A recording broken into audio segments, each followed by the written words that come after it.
अंकित और अनु भाई बहन थे। माँ बाप के देहांत के बाद बड़ी बहन अनु ने दिन रात मेहनत करके अंकित की देखरेख की और उसे पढ़ा लिखा कर पैरों पर खड़ा किया था। दोनों भाई बहन खुशी खुशी रह रहे थे। एक दिन, दीदी मुझे जॉब मिल गई है।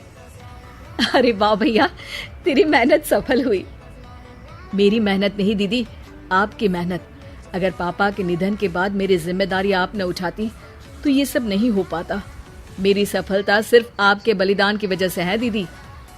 कुछ महीनों बाद अंकित की शादी सीमा से हुई। सीमा बड़ी ही चालाकी से अनु से मीठा मीठा बोलकर घर का सारा काम करवा लेती थी और खुद अंकित के साथ घुमा फिरा करती थी।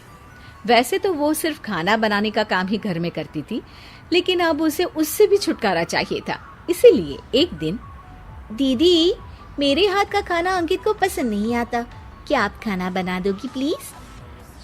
अरे हाँ, ये भी कोई कहने की बात है, जरूर। सीमा इस बात से मन ही मन बड़ा खुश होती है और अगले दिन के झाड़ू पोछे के काम से छुटकारा पाने के लिए एक और तरकीब लड़ाती है। हॉल में जोर जोर से कराहने लगती है।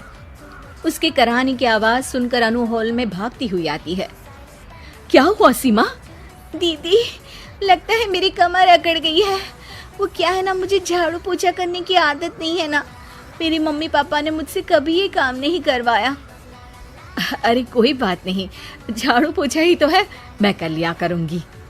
ऐसे ही धीरे धीरे सीमा ने घर के सारे कामों का बोझ अनु पर डाल दिया। घर का सारा काम अनु करती थी, फिर भी सीमा को अनु से छुटकारा चाहिए था। इसलिए एक दिन वो अंकित के ऑफिस से लौटने से ठीक पहले ढेर सारे कपड़े लेकर धोने का नाटक करने बैठ जाती है। अरे सीमा, इतने कपड़े? अब क्या करूं, अकेली पड़ जाती हूँ। करना तो मुझे ही है ना। अरे दीदी से मदद ले लेती। अच्छा, ताकि सारा जमाना कहे कि भाभी बड़ी ननद से काम करवा रही है।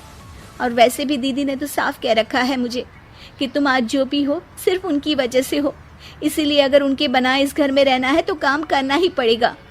ये सब सुनकर अंकित को बहुत गुस्सा आ गया।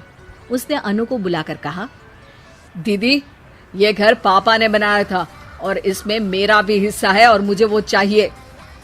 ये सुनकर अनु को बुरा तो लगता है, मगर वो दूसरे ही दिन घर का बंटवारा करने के लिए वकील के पास चली जाती है। वहां से लौटते हुए अनु का एक्सीडेंट हो जाता है, जिससे वो दोनों पैरों से अपंग हो जाती है। अब मजबूरन उसकी पूरी देखरेख सीमा को करनी पड़ती है।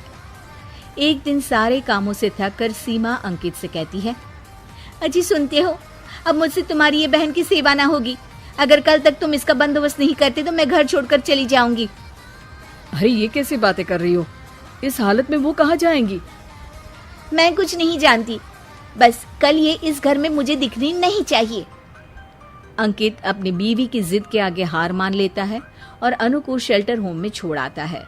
3 महीने बाद, अजी सुनते हो, ये आपके लिए एक पार्सल आया है, ये लीजिए।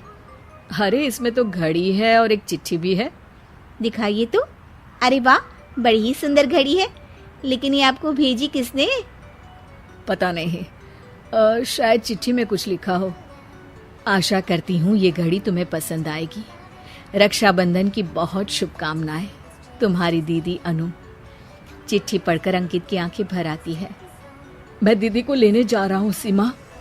अरे घड़ी भेज तो दी उन्होंने, अब क्यों जाना उनके पास?